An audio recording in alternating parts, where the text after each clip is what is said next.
আজ বৃহস্পতিবার সন্ধ্যায় বাংলাদেশে দায়িত্ব নেবে অন্তর্বর্তী সরকার। প্রধানমন্ত্রী হিসেবে শপথ নেবেন মোহাম্মদ ইউনূস।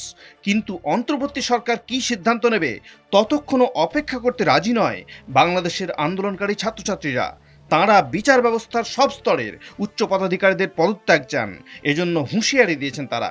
সুপ্রিম কোর্টের প্রধান বিচারপতি, বিচারকদের পদত্যাগ চেয়েছেন তারা। ইতিমধ্যে বাংলাদেশের অ্যাটর্নি জেনারেল পদত্যাগ করেছেন।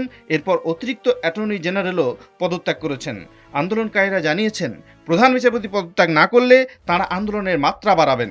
ছাত্রছাত্রীদের বৈষম্য বিরোধী আন্দোলনের জেরে পদত্যাগ করেছেন বাংলাদেশের প্রধানমন্ত্রী শেখ হাসিনা। তিনি দেশ ত্যাগ করে ভারতে চলে আসেন।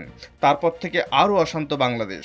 শেখ হাসিনার দল আওয়ামী লীগের নেতা কর্মীদের টার্গেট করে খুন, মারধর করা হয়, বাড়িতে অগ্নিসংযোগ করা হয়, সেদেশে সংখ্যালঘুদের উপর অত্যাচার হয়। তারই মধ্যে সেনা, পুলিশ সহ প্রশাসনের বিভিন্ন স্তরে উচ্চ পদে ব্যাপক রদবদল করা হয়। হাসিনা ঘনিষ্ঠ আধিকারিকদের সরিয়ে অন্য আধিকারিকদের বসানো হয়। এখন সেনা শাসনে বাংলাদেশ।